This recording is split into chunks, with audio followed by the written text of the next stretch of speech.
Hello everyone and welcome. I'm Mark Green, Ambassador Green. I'm the President and CEO of the Wilson Center. Before I came to the Wilson Center, I was the administrator of the U.S. Agency for International Development. I'm sometimes asked if there was anything that I saw as administrator that surprised me, if there was anything that I wasn't prepared for. And quite frankly, it was the scope and scale of human displacement all around the world. Simply put, people are not where they were and not where they're going to be, and it touches every single part of the globe. 84 million people are displaced, and that's before we take into account Ukraine. I think we all recognize that the humanitarian needs for those who are displaced are unprecedented. Emergency shelter and medicine and food. My friend David Beasley at the World Food Program likes to refer to biblical levels of need. But you know, in some ways, that's the easy part, the humanitarian assistance. This is a generous world, and we are a generous people, and I do believe that we will come through and meet those obligations. But what worries me even more is that in the last 2 years, 1 million children were born displaced. They are growing up displaced. And the long-term needs for children and women in particular, the vulnerabilities, we're quite frankly at risk of losing an entire generation. At the Wilson Center last fall, we dedicated the Wilson Quarterly, an issue entirely to this matter of human displacement. We had articles, contributions from King Abdullah of Jordan, Ivan Duque of Colombia, the World Food Program, and UNICEF, and we called this Humanity in Motion. In recent weeks, we've launched an initiative called Humanity in Motion to try to find ways to elevate the issue, but also to identify some of the long-term policy changes and answers that we think we all must find if we're going to find a way to not lose a generation of people all around the world. Today and right here is a particularly important place, particularly good place to have this conversation. I think as we all recognize, our host country of Qatar has done a remarkable job in helping, particularly with respect to Afghanistan, and helping those who are displaced, and I think we all owe them a tremendous debt of gratitude. It's also a good place because of the panelists that we have with us here today. Filippo Grande, the United Nations High Commissioner for Refugees, Elise Nelson of Vital Voices, Jordanian Foreign Minister Safadi, Greek Minister of Migration Mitsotakis. All of these individuals have substantial experience in this great challenge that we see. To get things going, I'm going to turn inevitably to you, Filippo. And the subject, I guess, of the day, maybe the subject that's on everybody's lips, and that is Ukraine. What's the latest with displacement in and from Ukraine? Thanks, Mark, and good afternoon, everybody, including my fellow panelists. Well, just to be very factual, I think many people know already, but this is continues to be a displacement crisis of major proportion. You mentioned 84 million displaced and refugees around the world. These were our latest statistics. One can easily say there are 94 now, because you have to add 10 million that were displaced in Ukraine, either inside the country, 6.5 million, or outside as refugees in neighboring countries. We are approaching 4 million. I think we'll probably get to 4 million by the end of the week. So this is, numbers, of course, hardly describe tragedy, the human tragedy, but they are also quite incredibly large numbers in 1 month, in just over a month. It's mostly women, children. That was the most striking feature when I visited first in Poland, in Moldova. I saw the people coming at the very beginning. It's incredible that it is a huge stream of women and children, and the men are left behind for the reasons that we know. But this also raises a lot of other challenges, exposure, protection, risks, and so forth. Temporary protection in Europe, we were just discussing this with Minister Mitaraki, has helped because at least for Ukrainians, people coming from Ukraine, people can spread around Europe without undue obstacles. It's actually a very interesting precedent for the future, I think, for Europe, that this has been activated after 20 years, a very old directive that has been activated. But before I conclude, I want to just add, in line with what you just said, Mark, I think that besides the humanitarian challenges, the uncertainty about the future, we are very much afraid now that a war of attrition may substitute the very rapid invasion that we have seen in the last few weeks, and that comes with a lot of humanitarian challenges.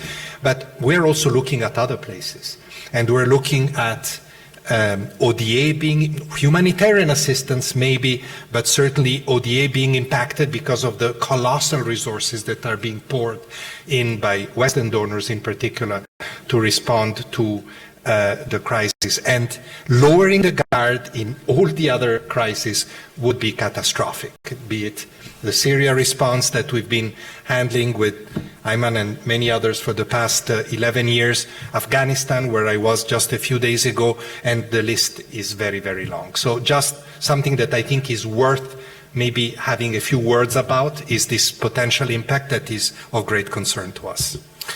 And if I can, just to continue on, you took a trip back to Afghanistan just recently, and I think I read your quote that you wanted to make sure they realized that they hadn't been forgotten. Do you think that is a risk? Obviously, right now, today, everyone immediately thinks of Ukraine. Is there a risk that we forget about all of the other crises that are taking place? Yes, and it is a double forgetfulness. One is in terms of resources, of course, and the other one in terms of the political investment that is always needed to resolve the crisis. Because if you don't address the political roots, you cannot be in crisis response mode forever. So I am worried. Afghanistan in itself has its own set of challenges. I think the Taliban with this last decision did not make life easy for those of us who want to continue to engage with them. We will continue to engage with them, but they haven't made it easy. And in a context in which there is so much focus on one crisis, it is very dangerous that things become more difficult in another crisis, because this will generate distraction and a weaker response and a protracted crisis in all cases. You raised a number of issues that I will come back to, but let me jump ahead. Ali, speaking of Afghanistan, vital voices in particular over the last 20 years, it's been a major country of focus, vulnerability of girls and women. What are you seeing in Afghanistan these days? Boy. Well, first off, I'll just say it's actually refreshing to be here because Afghanistan is once again on the agenda. I feel like in the news, front pages of the paper, what we see every night, sadly, in the United States on TV is not Afghanistan. I mean, it is Ukraine, and we know that that is important. But, you know, I'm reminded of one of the bold Afghan women leaders. She's a poet, Shafika, very young, in her 20s. Most of her family is still in Afghanistan, so I know she wouldn't want me to tell you any more than that about her. But we were on a call the other day, and she said exactly this, that we are so worried that we are going to be forgotten. And in fact, she's one of the women we evacuated. We evacuated about 1,000 women leaders and their families, 1,000 people total. Most of them are in relocation waiting to be resettled. Most of them are in Albania, some in Greece. But one of the things that Shafika said is she said, you know, when the crisis in Ukraine hit, every door opened to them, every border opened to them. And what a beautiful thing that was to see. But for us in Afghanistan, every door remains closed. But I have to say, I am so honored to be on this panel and in this country, places where doors have opened. And I think that that means so much, because even just the solidarity of knowing that they're not alone. I think in terms of the situation in Afghanistan, all of us know it is one of the worst humanitarian crises on record. And anytime there's a crisis, humanitarian or otherwise, women and children, women in particular, are always the greatest victims. We have actually seen a 5-fold rise in extreme forms of gender-based violence. A lot of, obviously, domestic violence is very high because anytime, both in those communities where people have been evacuated and those still inside the country, anytime you're in limbo, that creates instability, and instability often very much leads to domestic violence. So we need to keep it on the radar. We need to figure out how to do that. But I think, Vital Voices, quite frankly, is not an organization that does humanitarian evacuations. And I think in so many ways, what we saw with so many individuals and organizations stepping up that don't normally charter planes, but I think that is probably the future, because in addition to those 94 million, we know that climate change and this crisis coming is going to raise that number exponentially within just the next, we heard what was it this morning, the Maldives, the Prime Minister of the Maldives talking about 80% of that country underwater. And so I think we need to be looking more broadly at other players. And so I think someone who works in civil society and has done so for many years, I know that this is the future. It can't just be done by government and international organizations alone. Civil society, I think, will increasingly play a role.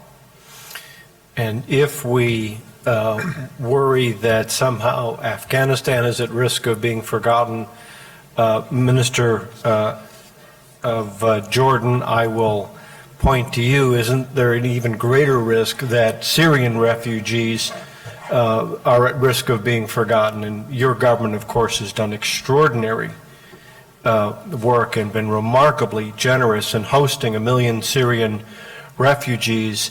Is there a risk out of sight, out of mind? Thank you so much, Ambassador Green. Glad to be with this panel. And again, big shout out to our Qatari brothers for hosting this event. To your question, I think the Syrian refugees were already being forgotten even before Ukraine. We're the largest per capita host of refugees in the world. And our message to all our friends and partners was refugees cannot be the responsibility of host countries alone. This is a global responsibility and everybody got to do their share. Unfortunately, over the past few years, we've been seeing a very alarming decline in both attention to the refugees issues and in terms of support being provided to refugees and to host communities. And Felipe heard me say that many, many times before. Now with the Ukrainian crisis, I think we're already just making a bad situation even worse. The Ukrainian refugees issues is going to put further stress on the already stressed resources of international organizations. Everybody is trying to help. We in Jordan have declared that any Ukrainian who wants to come to Jordan will come without any visa limitations and are welcome to stay. Our policy in Jordan from the get-go was we need to provide refugees with a dignified life because ultimately they're in their own. And investing in their education and their livelihood is investing in our collective security, because if we abandon refugees to bitterness, to need, to ignorance, then we're really setting the scene for what will be a much, much worse situation in the future. You mentioned that there are 80 million refugees. The fact is about 70% of these are from Arab and Muslim countries. You mentioned millions of kids who are suffering or who are born in refugee camps. 50% of Syrians in Jordan are under the age of 15, which means they were either born in Jordan or they grew up in Jordan, and the only country they know is Jordan. Again, our policy in the kingdom has always been to try and provide them with whatever we can, but we can't do it alone. In the past, and we're grateful for the support that we got from a lot of our partners, but that support is dwindling. And refugees are the victims of crisis in their countries. We cannot victimize them again by ignoring them and abandoning their cause. That said, I think it's imperative as we focus on doing our collective duty towards refugees from Ukraine, we have to also keep in mind that Palestinian refugees, Syrian refugees, Afghani refugees, other refugees are still in dire need. In Jordan, as I said, for the first time, we're starting to feel some negativity by our people towards refugees because at average unemployment 25%, unemployment among the youth 50%. So when a Jordanian young man is not finding, or woman are not finding jobs, they're looking at the Syrian and saying, why should he be getting the support? So we've got to look at that. And we need to remember that the generation that became Al-Qaeda and Daesh and Iraq is the generation that grew up under conditions of, again, abandonment and lack of opportunity and hope. So we've got to think of the future. 3 million kids in Syria of school-going age are not going to school. So where are we going? And I think the message that must resonate very clearly now is that, yes, we need to take care of Ukrainian refugees, but we cannot afford to ignore other refugees. UNRWA, for example, we've got 2.4 million registered refugees with UNRWA. 122,000 kids go to Jordanian schools. 263,000 kids go to UNRWA schools in Gaza.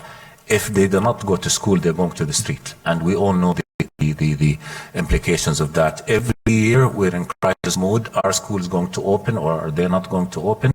And we have not been able to come up with a sustainable approach to dealing with this crisis. So not to go on for long, my message here is that refugees are global responsibilities.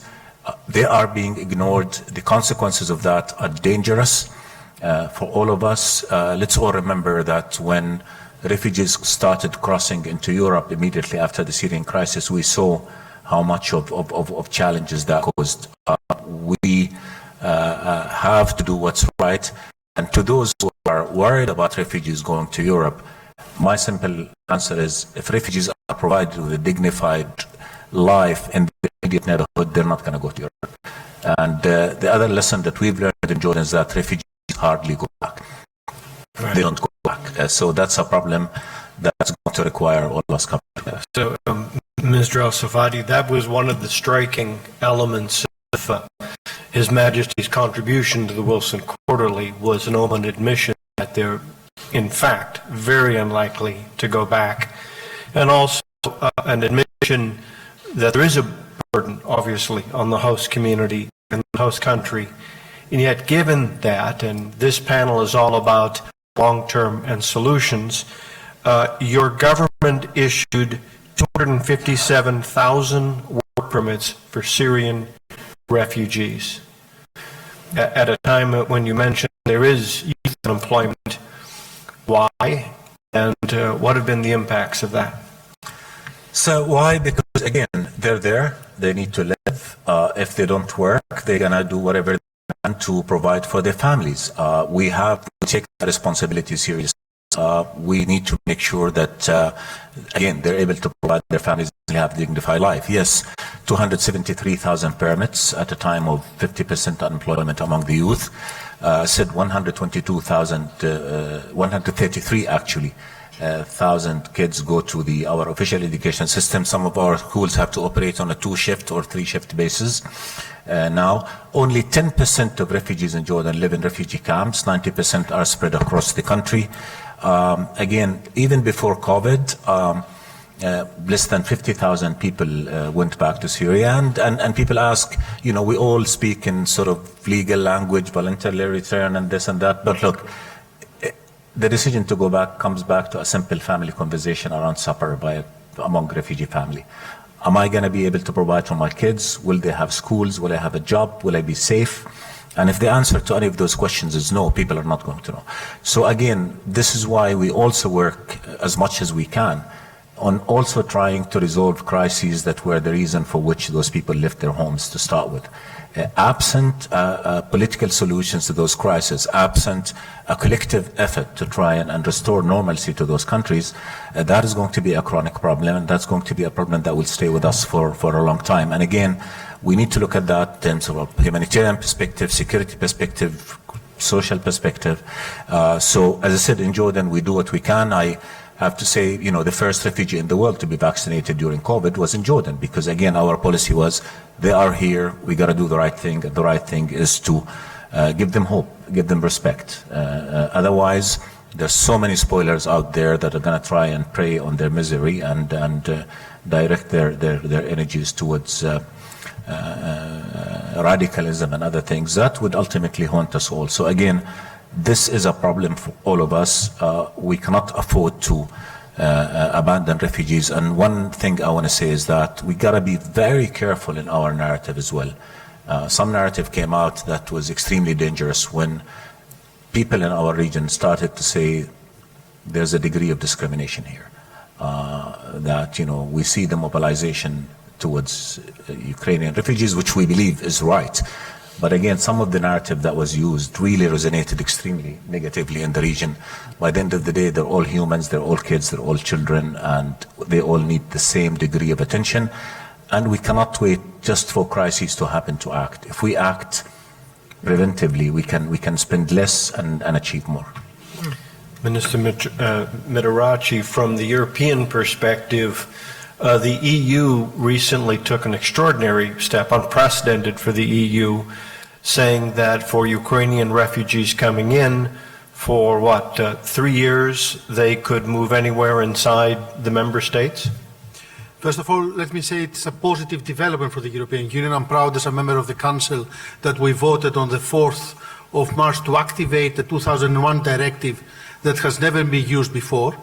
It allows citizens of Ukraine, their families and recognized refugees in Ukraine to arrive visa-free in any European Union country, being granted automatically a 12-month work permit, which will probably be renewed for 12 more months, given access to housing, food if needed, and to the job market, of course, access to medical care. This is open to all Ukrainians. We abolished internal borders within the European Union, borders that were created 30 years ago with the Dublin regulation that prevents other refugees from moving from one country to another. And I think the High Commission raised a very interesting point that we have a double standard here. And that's something the EU needs to talk about. And I have raised this issue a year ago at the European Parliament, saying that Europe needs to be able to provide a common protection space for refugees within the European Union. But I think the most critical message from the panel up to now is that we're talking about Ukraine, but we can't forget so many other crises around the world. Greece has welcomed more than 1 million refugees from Syria and Afghanistan since 2015. On top of 1 million refugees we welcomed in the 90s from Eastern Europe. So we know very well the pressure from refugee crisis. I think Europe needs to do more in an organized way to provide shelter to people in need from around the world. And I think we need to do so in an organized way, not to provide work for smugglers that activate themselves in the refugee community. And a lot of people in suffering pay thousands of dollars to be put in very dangerous trips, either from Libya or from other Eastern Mediterranean routes, to come to Europe. People fleeing a country from war should be given access. People living from safe places to a better future, they should come. We're very much in favor of promoting migration, but in an organized way, and Europe needs to act collectively in that front. Now, the final point I wanted to make is about opportunities. And I think Europe is acting very well in ensuring that refugees in Europe are given the opportunities to ensure we don't have a lost generation. When people come in the European Union and they are asylum seekers or recognized refugees, they have access to schooling, they have the right to work. All refugees in Europe and in Greece have automatically the right to work. They have access to healthcare. They have a monthly allowance in line with the local population. In Greece, recognized refugees and Greek nationals receive exactly the same social benefits, and that's the norm within the European Union. But I think we cannot expect single countries to be able to tackle global problems. We need, in an organized way, the European Union to find common solutions. Lastly, we were among the first countries to participate in the voluntary relocation of Afghan female leaders. We have 800 in Greece. We're very proud. And we hope we will be able to do more in the weeks and months to come. Minister, that's a great transition for us to focus a little bit more on steps we should be taking going forward to deal with what we all recognize is not only more than the responsibility of a single country or a small block of countries, but the world, but also that this is long-term. This is not going to go away next week, tomorrow. So I appreciate your description of that, and of course your country has been on the front lines in so many ways. At least from your perspective, and focusing for a moment on vulnerable girls and women, and we know that they are vulnerable to the worst kinds of exploitative forces, what more should we be doing to try to help them during this time of vulnerability? In Ukraine or anywhere? Anywhere. Anywhere. Well, maybe we can spin the globe, sadly, Yeah. and stop almost anywhere. Well, I think one of the things that's very alarming to us right now that we're seeing in Ukraine is all of a sudden a shift, right? Of course, you talked about the floods of women and children crossing, and in some ways there's that safety, and it's women and children traveling together, but of course that shifts very quickly. And we are seeing a rise of exploitation, we are seeing the beginnings of human trafficking, and we are also seeing the beginnings of rape as a weapon of war inside Ukraine by Russian soldiers. There was 2 reports now of this. And I think for all of us, what we are trying to do, and I think I would say this is what we need to do in any country, we initially sent a team out to the borders, to Poland, to Moldova, Romania, and I think we saw incredible support there. Obviously an outpouring from throughout Europe and beyond. But one of the things that we found is that the many women leaders that we've been working with for 25 years, our entire history, in Ukraine, running small NGOs, shelters, hotlines, were all of a sudden being activated. And the shelters with 60 beds were now supporting thousands of people as a transit point, as an information clearinghouse. And these are organizations that had no money. And so I think while it's very important to support the large institutions and what's happening at the border as people flee, the vast majority of women and children in Ukraine are actually internally displaced and are moving, right? And how do we keep them safe in that moving? And what we're supporting right now, just trying to get money out quickly because we don't know how much longer we'll get money into their hands, is to activate this network of small women's nonprofits that are connected to each other already, that sort of security line, the information clearinghouse. And I would encourage others to do the same, is to look internally at those who are there and those who are taking so much income, who don't have time to apply for grants, who don't have time to take the calls. I've been talking with them at midnight their time when they finally have a moment to speak with me about some of their needs. But I think we need to do a better job of finding that infrastructure that exists and investing in it. And I think also encouraging people to provide cash rather than, the floods of coats my team told me they saw at the various borders, which is a lovely sentiment. People love to send things, but at the end of the day, supply chains will kick in. That's a natural transition, Filippo. I noticed recently some discussion of the cash assistance that your agency is providing. A little bit about those cash assistance programs. I think this was in the context of Ukraine. It's in numerous places. And if I may take this opportunity to broaden also a bit of cash, but a bit broader. What Minister what Ayman said is very important. What both ministers said. The Refugee Convention in its preamble, stipulates that refugees are in international responsibility, because refugees, by definition, have lost national protection, so they are now not the responsibility of the next country alone, as often is the case, but of the international community. Of movement, this notion of responsibility sharing has become difficult. Very difficult and complicated. Now, in the emergency phase, it's not a big problem. Even in the beginning of the Syria outflow, resources were coming. Look at Ukraine now, an outpouring of resources. There, I think what we need to shift is start already thinking about the medium and long term at the very start of an emergency. This is why cash, to answer your question, is so important. Because cash is, first of all, much more practical. We are scaling up a program with the Polish government and Caritas Poland for 150,000 families. Literally, we'll do it in a couple of weeks. We can scale up like that. So it's quite practical. It's much more dignified because people then decide how they want to use that cash.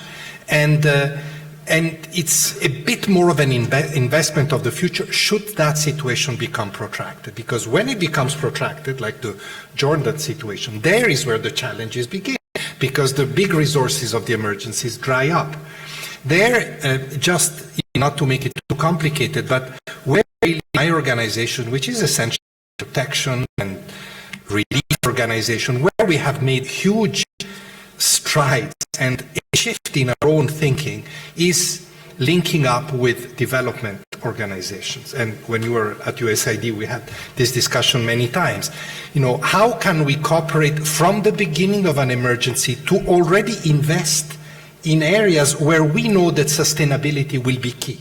And this is why, Jordan is such a phenomenal example. The examples that were given by the minister in terms of work permits, in terms of inclusion in schools. I often say, and my legal colleagues cringe a bit, but I'll say it anyway, inclusion is the new protection, right? It's including refugees in services to the extent possible in the job market through appropriate investment is really the future of mid-term assistance for large displaced populations. I'm not talking about integration and naturalization, which in most countries is very, very difficult socially, demographically, and politically. I'm talking about inclusion until needed, with a strong focus always on solutions. Because Ayman is right, we need to keep thinking about solution even when it is difficult. And if the people huddle in the evening around the table and decide, is it safe for me? Can my kids go to school if I go back to my country? And the answer is no. We have to look at that country and see how we can help conditions there become conducive for return, but that also is a development investment. So my conclusion is that really the shift has happened, I think, with the big arrivals in Europe in 2015-16. People started thinking in a new way. We have phenomenal cooperation with institutions like the World Bank that has created entire financial instruments to deal with this. And I think that this is the future. Displacement is also a development challenge and not just a humanitarian one, both for the people that are displaced and for the communities and countries that host them. So early on, Filippo made reference to ODA, and for us development geeks, that's official development assistance. And it's important because there is a real concern, I think, that humanitarian assistance, which is vitally important right now, will begin to cannibalize ODA. And I think what we're hearing is it is crucial to retain that development, those development tools, so for the long-term displacement and the host communities around them, you continue to focus on development, have a vibrant economy, so that people are not wards of the state, that this doesn't become a perpetual condition. And it is important to make sure that we remember both. Minister Safadi, when I take a look at the extraordinary hospitality and generosity of your government for quite some time now, what suggestions would you make for the world community and what we should be thinking about and what we should be doing to help the Jordans of the world during this time of challenge? Thank you. I think the simple answer is think long term. As Filippo said, initially at the beginning of refugee crisis, the needs are usually emergency relief, tents, food, water, other resources. But a few years into that, it becomes a developmental issues. It becomes, how do I provide schools to the kids who are born or grow up to schooling age? How do I provide universities? How do I provide jobs? How do I provide hope? And again, not surrender them to despair. So that has been our experience, is that usually, people come in driven by emotions, by the immediacy of the moments and come in. But then as things kind of settle down, they stop seeing it's no longer news headlines, so it becomes a matter of daily life. People get used to it, but that doesn't mean the problem has vanished. Thing is, again, most of the refugees ultimately leave camps. Again, as said, in Jordan, only 10% in camps. And where do they go to? They go to already underprivileged areas. They're not going to be able to afford rent or living in some of the middle class or higher. So they go to areas where already you don't have enough economic activity, already people are stressed, you don't have a lot of jobs.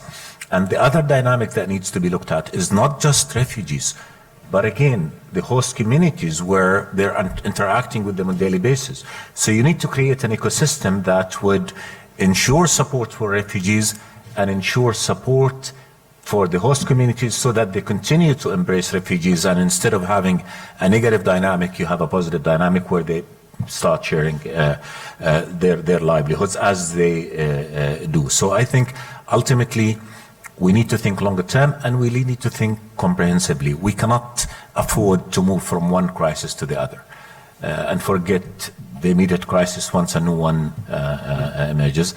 Unfortunately, in my part of the world, we have too many, and they're not ending. And on the contrary, instead of getting better, they're getting worse. And again, thinking long term, 12 million kids in the Arab world of school-going age are not going to school. What are we going to do with this? 5 years, 10 years? I have to think long-term because, we're living with them. We are in the middle of the crisis. My country has been at the receiving end of every crisis. We have refugees from 58 countries in Jordan, not just Syria and Palestine, So, again, we try to do the right thing, but we need our partners to help us do the right thing. I have to say once again, to emphasize that we got tremendous support from our partners and from UN agencies, and we work together in beautiful partnership. Filippo was head of UNRWA before he was head of UNHCR, so our partnership goes back many, many years, and we do what we can. But what we warn against is that we cannot forget the refugees issues because it's no longer a headline, because they're no longer in camps, because they're not very pictorially attractive situations. No, people could be living in a camp or could be living in a small apartment downtown. They're having the same problems, and again, it really is interconnected. Women abuse. If you provide women with education, if you provide them with protection, you're protecting women. And it's not just against radicalization, it's against being abused, it's against criminal activity, it's against and look, evidence has shown that the biggest ally of radicalism, by the way, is ignorance. Even more than need. When people are not educated, when people do not sort of understand the how things are going, then they're easily preyed on and they're easily turned. So we empower refugees, and by doing so, we protect our countries, we protect our neighbors. Back to the issue of Europe, and we work very, very closely. I think the Syrian crisis has shown how interconnected we are. And Europe had to deal with the shocks of the Syrian crisis. We had to deal with more. But ultimately, Europe knows that if refugees are not taken care of in the immediate region, they're going to make that really dangerous journey across the water to go into Europe. So even from an economic perspective, The cost of sustaining a refugee in the region is a fragment of the cost of sustaining a refugee in Europe. From a cultural dimension, if a Syrian refugee in Amman, Damascus is 2 hours drive from Amman. Same language, very similar culture, so the chances of them going back is there. But imagine if a 5-year-old kid goes to Germany, when he's or she's 20, Right. what links do they have to their previous culture? In Minister Midarachi, before we go to an audience question or two, so the EU, Europe, hasn't always agreed on everything. The remarkable vote that's taken place, again, around opening movement for Ukrainian refugees, what do you see as the next steps that Europe, the EU, might undertake, given the likelihood that the refugee flows are going to be long-term? First of all, with regard to Ukraine, I have to tell you what my Polish colleague told me a few days ago, that the first hope these people have is to go home. Most of the Ukrainians that have come to Europe, they aspire to go home as soon as possible. So we're not certain yet whether it will be a humanitarian crisis or a development crisis back in Ukraine. I would hope it's the latter. Now, people leave their countries for many reasons. They leave because of authoritarian regimes and war, or they're being pushed by authoritarian regimes. We should remember what happened with Belarus.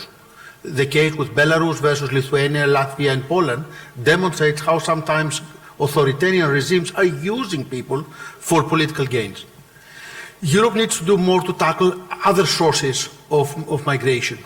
We're talking about climate changes, we're talking about the need for support for economic growth at countries of origin and countries of transit. And I think that's where we need to do much more. The cost truly, when it comes to Europe, it's much, much higher. I will agree with my esteemed colleague from Jordan.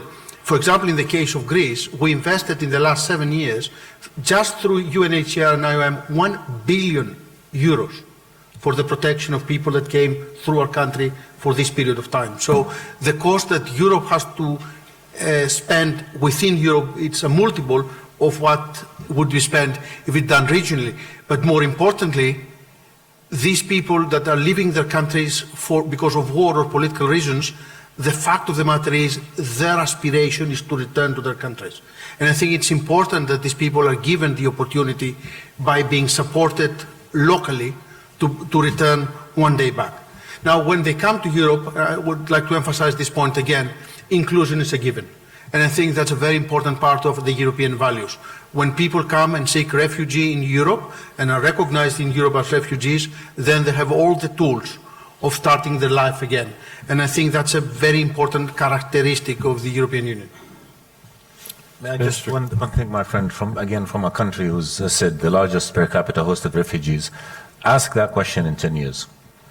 Again, if the crisis is not solved and people do not have the chance to go back immediately to their countries, in 10 years, they're going to have lost a lot of connection to their countries. And if a village is destroyed and a family has no house to go to, they've got no reason to go. So yes, immediately everybody wants to go back, but 10, 15 years down the line, people build new lives, and unless they have a reason to go back, they're not going to go back. So for now, yes, but give it 10, 15 years, the answer will be different. That's why I said in such cases, a development then opportunity. How do we quickly go back and help rebuild countries that went through terrific experiences, like in the case of Ukraine or Syria? Isn't what we're really saying here that regardless, it's crucial that those who are displaced, particularly women and children, are given the schools, the training, the resources, so that either, God willing, they can go home and build a life, or if they are not going home, that they're able to do so there, right? I mean, we all agree upon that, and so those skill needs are very important. One thing I will say, in my days at USAID, visiting a refugee camp under Filippo's jurisdiction, if you will, one of the most uplifting things that I saw was essentially some small shops where women had been given cash to actually purchase their own food. And even though in those small shops there weren't a lot of choices, nonetheless, the human dignity for each of those women to be able to go in and barter like hell, arguing for the prices, was uplifting. And you realized that human dignity was preserved, human dignity was upheld, and again, God willing, someday that woman and her family will be able to go out into the broader world. They'll be well prepared. And so I think it's an extraordinarily important feature of the resources that you provide. We have just a few moments. I see a question in the back.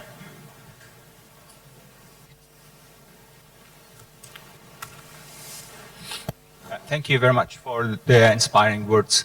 I have a couple of comments. First comment on the refugee crisis, I guess. One of the things that has been mentioning is that we need to rebuild the country so refugees can go back. But in the case of so many crises, rebuilding only is not the solution, because people are also fleeing from persecution and getting into jail. So political reform also is important, not just restructuring of the country or rebuilding the country in terms of cities and schools and services.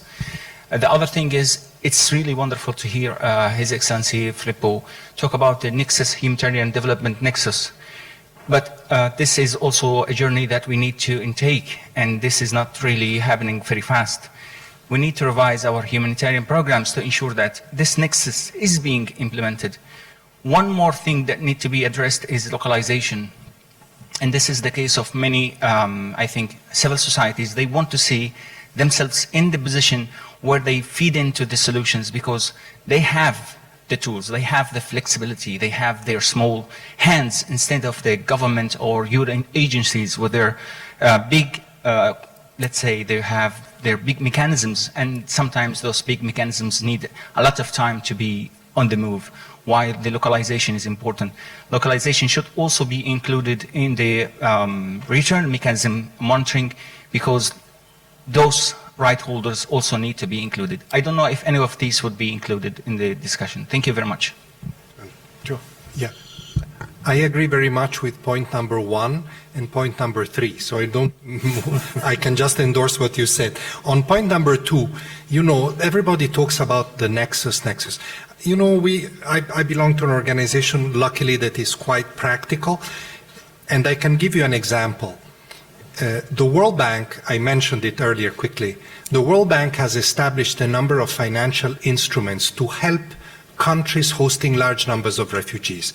There's an instrument for middle-income countries called the Global Concessional Financing Facility, and there's an income for developing countries called Host Community and Refugee Window. Just this last one, for each cycle, that the bank, I think, is 3 years, is $2.2 billion. So it's not small. And how does it work? You know, the bank selects the countries that there's some criteria, and then it's bilateral. It's between the bank and the country itself. It's a lot of grants. Sometimes it's a bit more complicated. It's concessional loans. And UNHCR, as the protection organization, gives advice, but is not involved. This is the nexus. You know, this is the nexus. This is how, you know, you tackle an issue that is traditional humanitarian with development resources. And what is this money for? Is to strengthen school system, health systems, to strengthen the local economy or institution of the states dealing with this matter. So, especially in Africa, we have really, in about a dozen countries, made a lot of strides. And this is the nexus in action that is already happening. And this is just an example. We have time for one last question. I saw there a gentleman with the microphone. Thank you, sir. My name is Abbas Barzgar. I've spent years teaching and researching about the Muslim humanitarian sector, and the question follows the financing comment that you just made, High Commissioner, and Ambassador Green, if you could speak to this as well. As you know, after 9/11, global financial controls on counterterrorism finance really suffocated a lot of transnational Muslim civil society. These organizations tend to be the very best place to solve many, many problems. So how do you see the need for innovative financing? How do you see that need being met, or I should say obstructed by the kind of counterterrorism finance regulations that exist that stifle that type of space? We basically have a situation where the capacity of civil society groups is decreasing, and localization possibilities decrease because of some of these international regulations. Any comments to that would be great. My only comment,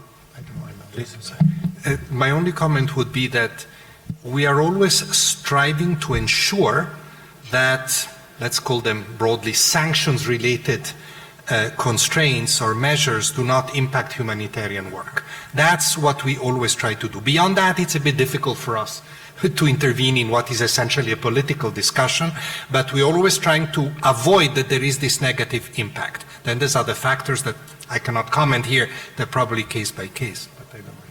No, I just say like transparency is key here. I mean, we've got to be careful that money is given to NGOs that are really doing the job for its declared purpose. It's not without proof that some NGOs try to condition support on subscribing to certain ideologies or practices. So I think ultimately, if you have good governance and if you have good transparency, we should be able to deal with it. But we cannot allow, again, to provide tools to, sort of any entity that operates in the dark. Again, transparency, good governance, that should take care of it. So I want to thank our wonderful set of panelists here for this discussion. I think they've done a tremendous job. Let's give them a round of applause.